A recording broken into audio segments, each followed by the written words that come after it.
Bakunzi b'Ingenzi TV ndabasuhuje cyane mugire amahoro. Uyu munsi tugiye kubabwira ko Murekezi Jean Baptiste yongeye gutabaza Perezida wa Repubulika y'u Rwanda Paul Kagame ku karengane yakorewe nabo avuga yuko ari abo muri FPR Inkotanyi. Kuva u Rwanda rwabaho ijambo intabaza ryabayeho hashingiwe ku bantu cyangwa umuntu wakorewe akarengane. Icyo cyiciro cy'abanyantege iyo bahohoterwaga baratabazaga kugira ngo barenganurwe. Aha rero niho umusaza Murekezi Jean Baptiste ahera atabaza Perezida wa Repubulika y'u Rwanda Paul Kagame. Intabaza ya Murekezi Jean Baptiste arayikura ku karengane avuga ko yakorewe nabo muri FPR. Murekezi Jean Baptiste aganira n'itangazamakuru yatangaje ko yakorewe ihohoterwa akamburwa isambuye agafungwa kugeza n'ubu ababohoje isambuye bakaba baranze kuyimusubiza cyangwa ngo bamuhe amafaranga ajye kwishakira aho atura. Twifashishije ibaruwa za Murekezi Jean Baptiste yandikiye Perezida wa Repubulika y'u Rwanda Paul Kagame amwereka uko yarenganijwe. Ibaruwa imwe iragira iti: Murekezi Jean Baptiste, akarere ka Gasabo, umurenge wa Ndera, akagari ka Gisura, telefone 0784474372 ya tariki 12 Kamena 2024. Iragira iti: Nyakubahwa Perezida wa Repubulika y'u Rwanda, impamvu gusaba kwibutsa. Nyakubahwa Perezida, mbandikiye iyi baruwa nibutsa ibaruwa twabandikiye ku itariki 21 Werurwe 2023 tubasaba ko mwaturenganura ku karengane twakorewe twamburwa isambu y'umuryango wa Muhashyi. Isambu y'umuryango wa Muhashyi ifite gitari 11 tukaba twarayambuwe n'aba bakurikira: harimo Honorable Lieutenant Colonel Karemera Joseph yitabye Imana kandi Imana imutuze aheza. Harimo kandi Tushabe na Nkusi Samo, kugeza n'ubu nta gisubizo twahawe, kandi Nyakubahwa Perezida wa Repubulika umuryango wangara ku gasozi. Iyi ni Ingenzi TV. Murekezi Jean Baptiste yakomeje atangariza itangazamakuru ko tariki 21 Werurwe 2023 yongeye kwandikira Perezida wa Repubulika y'u Rwanda Paul Kagame, aho yagize ati: impamvu tubandikiye ntabwo turenze izindi nzego, nuko hashize imyaka myinshi izo nzego zindi ntacyo zakemuye. Mu kababaro keshi Murekezi Jean Baptiste agira ati: tariki 18 Mutarama 1998 nibwo Karemera Joseph wari ukiri umusirikare mukuru ari na minisitiri w'uburezi, kuko yari afite ipeti rya koloneli, yaje kureba mama umbyara ariwe Mukashwiga Vista, amubwira ko ashaka ko bagura isambu bityo akayigira urugori rw'inkaze. Mukashwiga ariwe mama yabwiye Dr. Koloneli Karemera Joseph ko yayimugurishaho hegitari 2 ku mafaranga ntashoboye kumenya. Igitangaje nuko tariki 19 Mutarama 1998 bukeye bwaho nibwo Dr. Karemera Joseph yagarutse amubwira ko azamuzanira amafaranga bumvikanye. Uko Murekezi Jean Baptiste akomeza yerekana akarengane ke, yagize ati: mu ijoro rya tariki 19 Mutarama 1998 Honorable Dr. Colonel Karemera Joseph ahavuye umukecuru wanjye yicanwe n'abuzukuru be aribo Nzabandora wari ufite imyaka 15, undi wishwe ni Kayinamura wari ufite imyaka 13, undi nawo wishwe ni Nkurikiyimukiza wari ufite imyaka 8, kongeraho Sibomana wari ufite imyaka 5.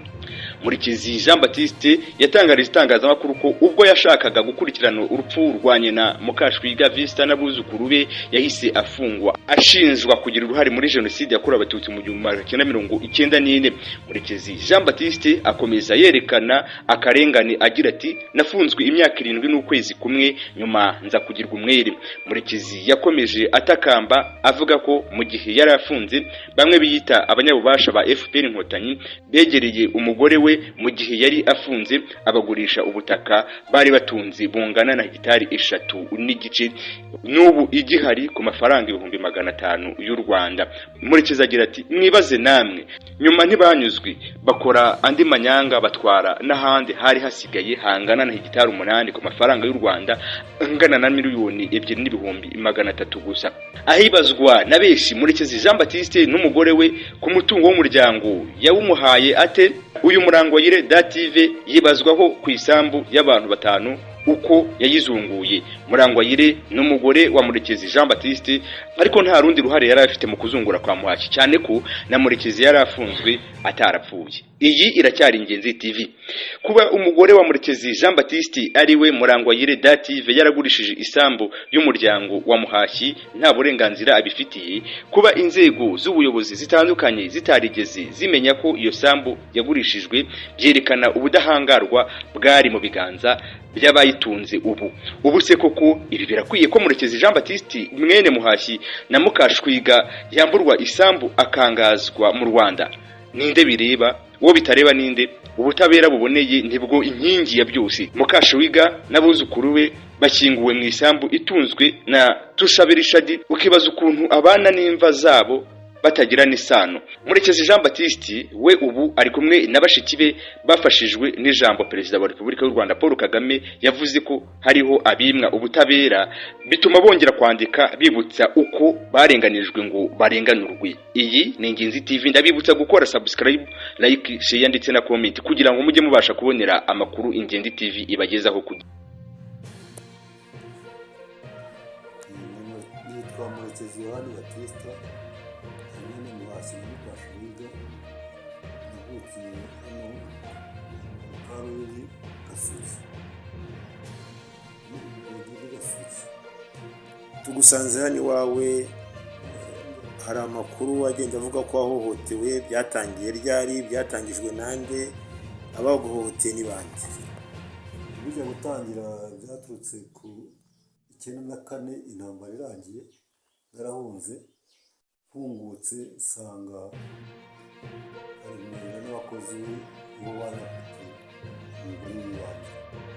Birangira haje ko umugore atangira kunikanga, anikanze bituma njya mubaza icyo nikangaho, arambwira ngo ni uburyo batangiye. Narabyanga cyane.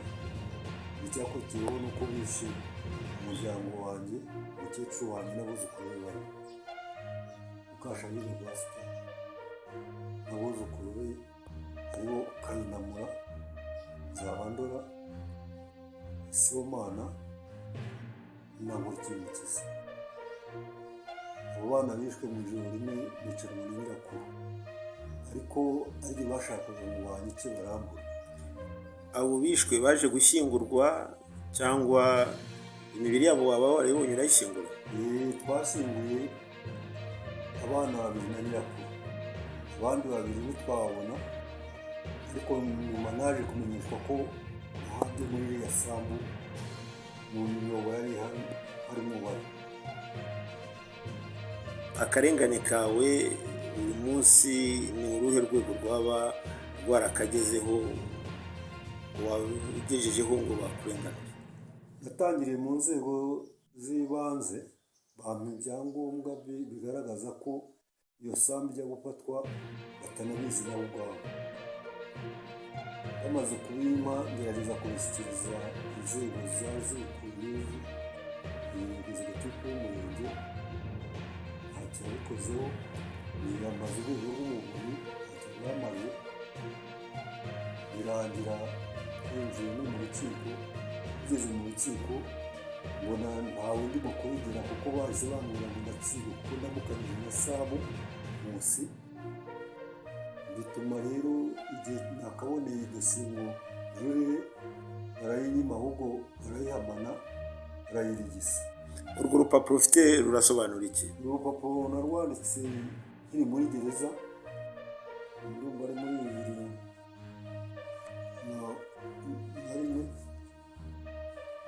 2001, rwandika mvuga ko bamaze kumbwira ko Karemera yahohoye isambu y'iwanjye.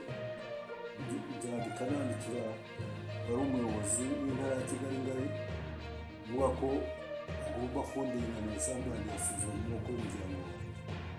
Izi mpapuro zindi zo nazo wazivugaho? Ndazivugaho. Nk'uru nguru ubuyobozi bumaze kuvuga ko bagomba kunkurikirana ibyanjye, bagaragaza ibimenyetso byemeza ko iyo sambu batigeze bayigurisha, ko ishobora kwisubizwa. Ariko ntabwo ariko byagenze, ahubwo habayeho kugira ngo ngume kuba mu karengane, ndahigwa ndatotezwa kubera ko isambu yanjye bumvaga bagomba kuyihamana. Ndabona ufite impapuro nyinshi. Izi mpapuro zo nazo genda uzivugaho, ugire icyo utangariza itangazamakuru. Hari ubwo nanditse kuvuga akarengane kanjye, nza kwandikira nyakubahwa perezida wa repubulika nsaba ko urubanza rwanjye n'ubu baruriye bakarushyira aho rutagomba kuboneka, ngomba kumusaba kurenganurwa cyangwa se bakareba uko bafasha mu buyobozi kuko rigiye gutangirwa.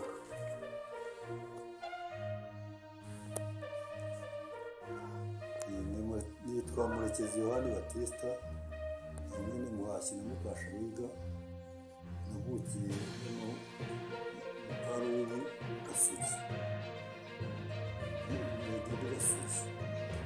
Tugusanze hano iwawe, hari amakuru agenda avuga ko wahohotewe, byatangiye ryari, byatangijwe nande, abaguhohoteye ni bande?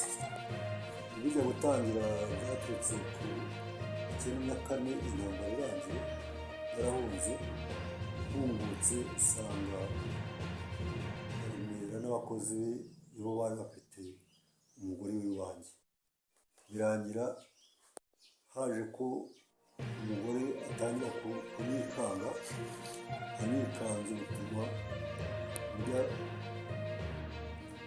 mubaza icyo nikangaho, arambwira ngo ni uburyo batanyica, narabyanga cyane.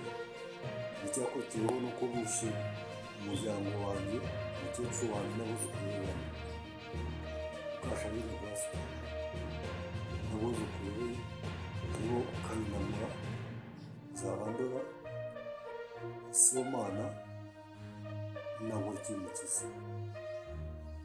Abo bana bishwe mu ijoro rimwe bicanwa na nyirakuru, ariko ari bashakaga ngo banyice barambura. Abo bishwe baje gushyingurwa cyangwa imibiri yabo waba warayibonye urayishyingura? Twashyinguye abana 2 na nyirakuru, abandi 2 ntitwababona, ariko nyuma naje kumenyeshwa ko ahandi muri iriya sambu mu myobo yari harimo bari.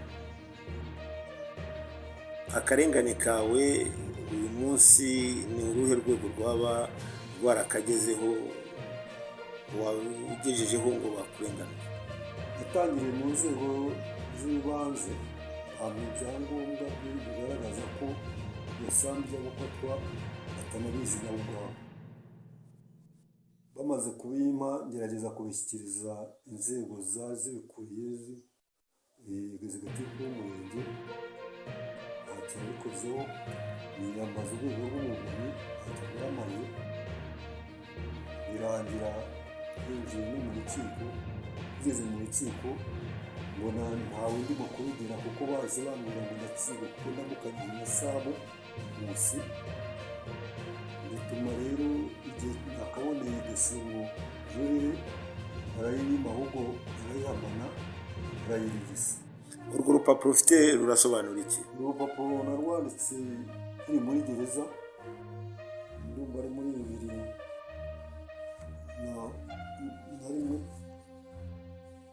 2001, rwandika mvuga ko bamaze kumbwira ko Karemera yabohoje isambu y'iwanjye, byandika nandikira wari umuyobozi w'intara ya Kigali Ngari, mvuga ko agomba kundenganira isambu yanjye yasuzumwe n'uko y'umuryango wanjye. Izi mpapuro zindi zo nazo wazivugaho? Ndazivugaho. Nk'uru nguru ubuyobozi bumaze kuvuga ko bagomba kunkurikirana ibyanjye, bakagaragaza ibimenyetso byemeza ko iyo sambu batigeze bayigurisha ko ishobora kwisubizwa, ariko ntabwo ariko byagenze, ahubwo habayeho kugira ngo ngume kuba mu karengane, ndahigwa ndatotezwa kubera ko isambu yanjye bumvaga bagomba kuyihamana. Ndabona ufite impapuro nyinshi, izi mpapuro zo nazo genda uzivugaho ugire icyo utangariza itangazamakuru. Hari ubwo nanditse mvuga akarengane kanjye, nza kwandikira nyakubahwa perezida wa repubulika nsaba ko urubanza rwanjye n'ubu baruriye bakarushyira aho rutagomba kuboneka, ngomba kumusaba kurenganurwa cyangwa se bakareba uko bafasha mu buyobozi kuko rigiye gutangirwa.